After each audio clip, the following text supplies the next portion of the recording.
Jess, what do we got going now? Well, Terry, Cardinal McElroy, he's one of 14 pro-LGBT bishops in the country. He's lashing out at EWTN and their critics, and he's also pushing women deacons in a new interview. Yeah. And I'm thankful to see other bishops are pushing back. They need to. Yeah, because McElroy, he's faced accusations of heresy. Yeah, he doesn't like it either. No, from fellow bishops. And he's also said that he's not going to have EWTN in the San Diego diocese any longer.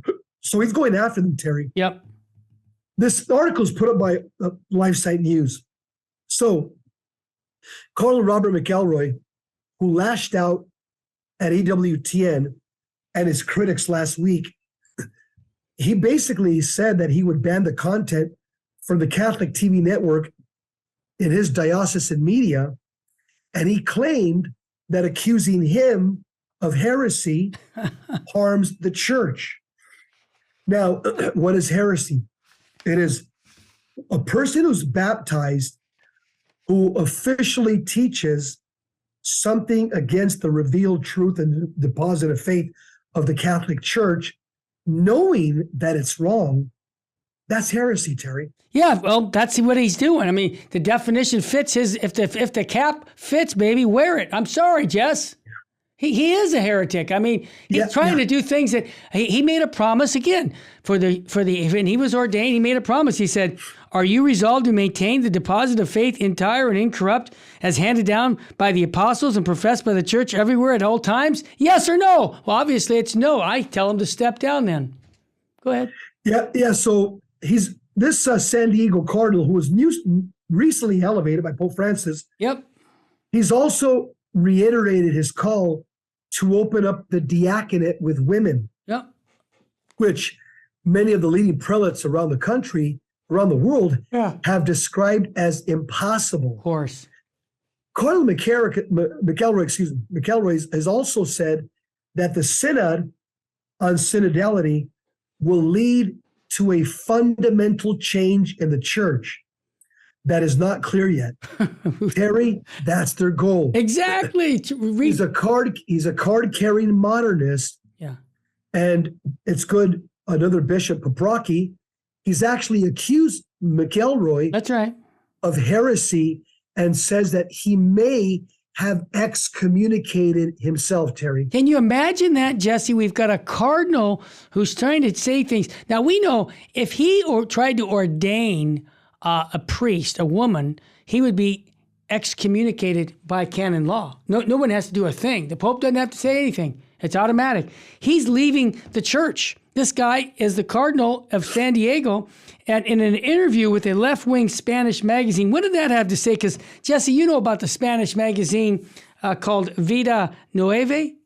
Yeah, it's so McElroy, during this interview, he agreed with the decision of a newly installed Spanish bishop to ban EWTN content on his diocesan TV channel. There's a war going on. Wow. Yeah, absolutely. Bishop Fernando Prado Ayuso, another modernist leftist who newly got appointed by Pope Francis, a journalist who conducted book-length interviews with Pope Francis and scandal-plagued papal advisor, Cardinal Oscar Rodriguez Maradiaga. Before being appointed to the Diocese of San Sebastian last year, they blacklisted EWTN 2 days after his installation. Wow. And guess what? Cardinal McElroy, he applauded the move. Yep.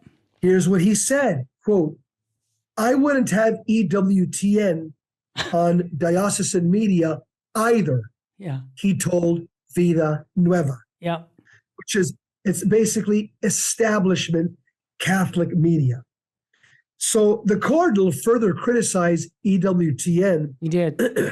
for allegedly having a viewpoint fundamentally critical of the Pope and for trying to steer the world away what he calls from Francis reforms. Terry, the problem is that these reforms are leading people away from the deposit of faith. You got it.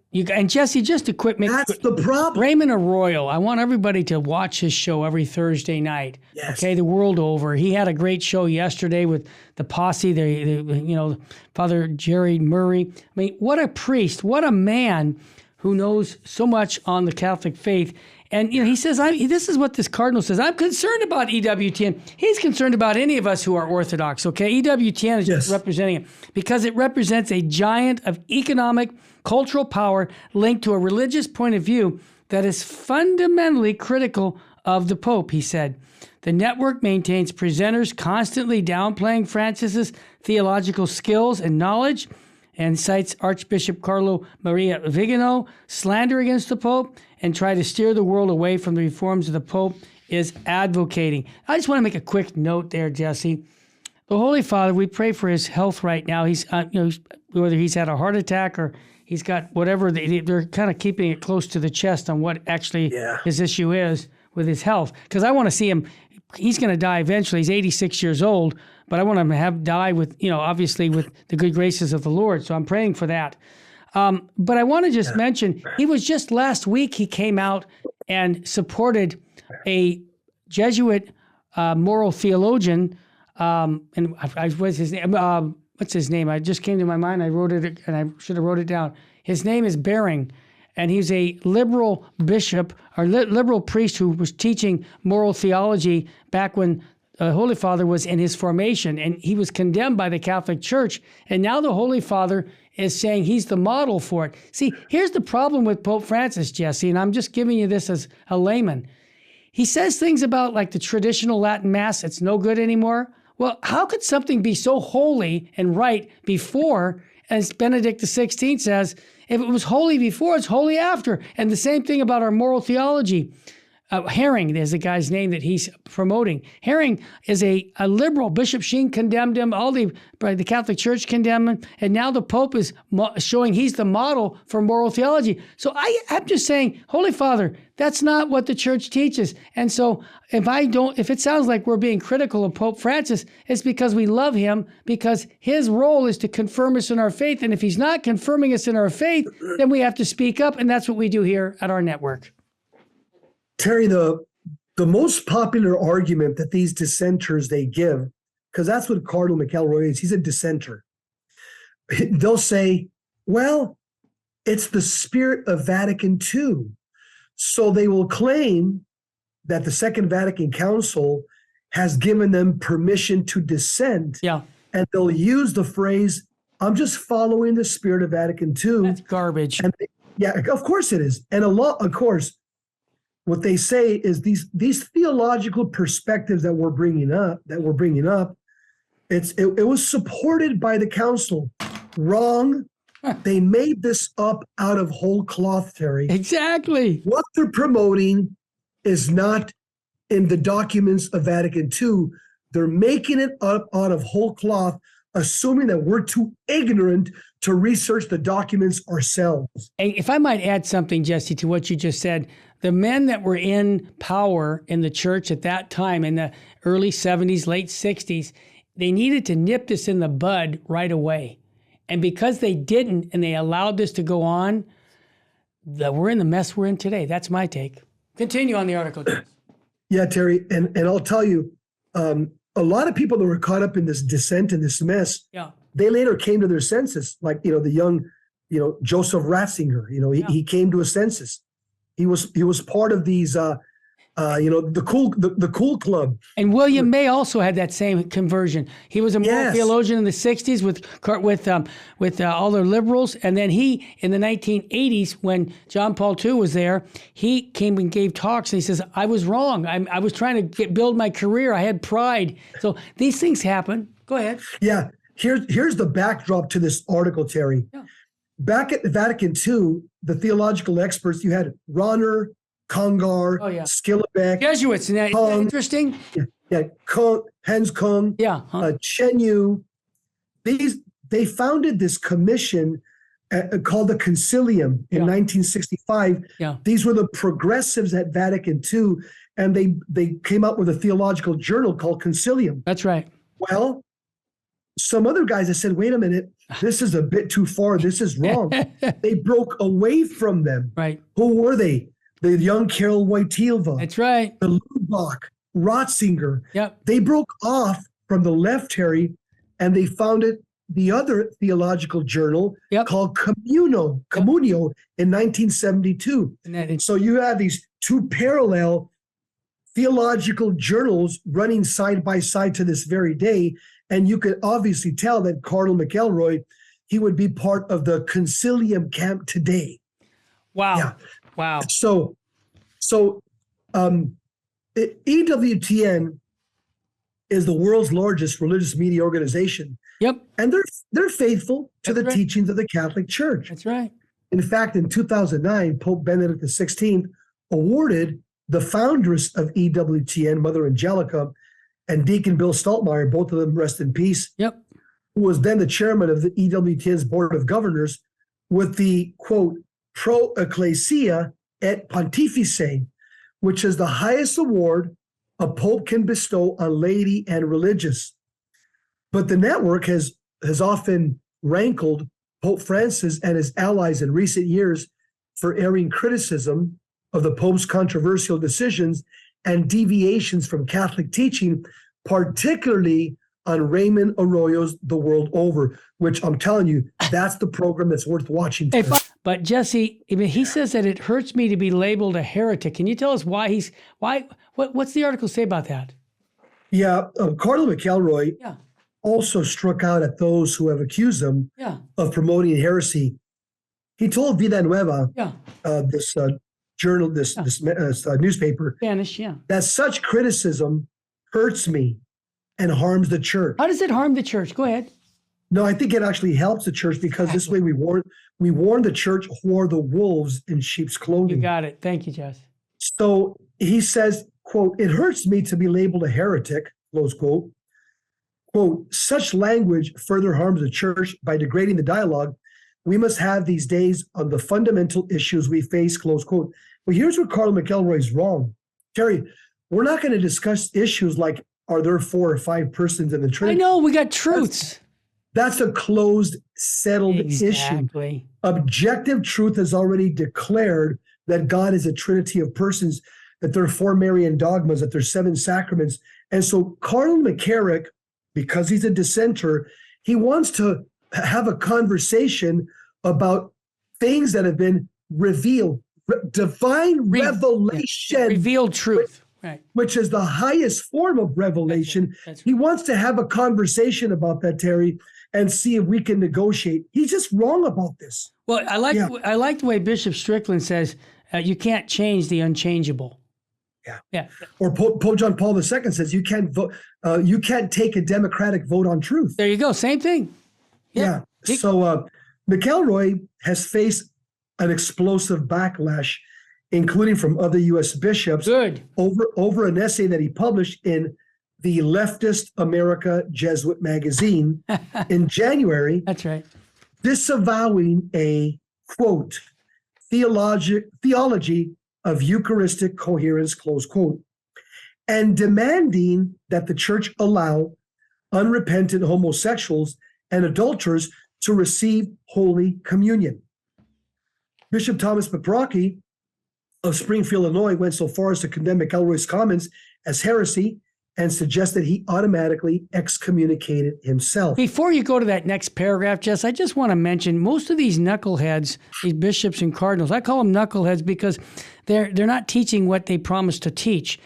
They want to lower the bar on Catholic morality. They think that, and this is their fundamental mistake, they think that, for example, homosexuals, active homosexuals, they can't say no to themselves. So why are we asking them to do something they can't do and be celibate and not have sex rather than being celibate? I mean, you're asking way too much. They just don't believe in grace. I'm going into all this theology, but the bottom line is I really wonder what they believe about the Catholic faith, because based on what they say, it sounds to me not that they don't believe much about what the revealed teachings of Christ and his church have taught for 2,000 years. Amen. So Bishop Paprocki, who's the canon lawyer and chairman-elect of the Church Governance Committee of the U.S. Bishops Conference, he explained in a response to McElroy last month That's right. that barriers to the Eucharist are a matter of divine revelation. Thank you. Absolutely. Yeah. But the left-wing cardinal, nevertheless, McElroy doubled down on his stance in a follow-up essay, explicitly pushing communion for, quote, sexually active homosexuals, divorced, and remarried couples, close quote, in blatant contradiction to Catholic teaching. Terry, this is the prophecies of a king of Japan alive and well in our lifetime. And you see, Jesse, what I just said, there's an example. They don't believe in the perennial teachings of the church. And, that's so sad because they're in positions of great responsibility, and their liability on doing what they're doing is really damning them. Okay? I didn't say I damned them. Did you notice what I said? It's damning them by their actions. By their actions, correct. Yeah, it's the word damn is the same word as curse in the Old Testament when you look at the Hebrew and even English translations. Mm-hmm. So Scott Hahn talks about salvation history and damnation history. Yes. And so if you want to enter into damnation history, live in mortal sin, be a heretic, teach things that are not true, go against divine revelation, and guess what? You enter into the stream of damnation history, which means you're cursing yourself. Anyone conscious of a grave sin must receive the sacrament of reconciliation before coming to communion. That's the teaching of the church.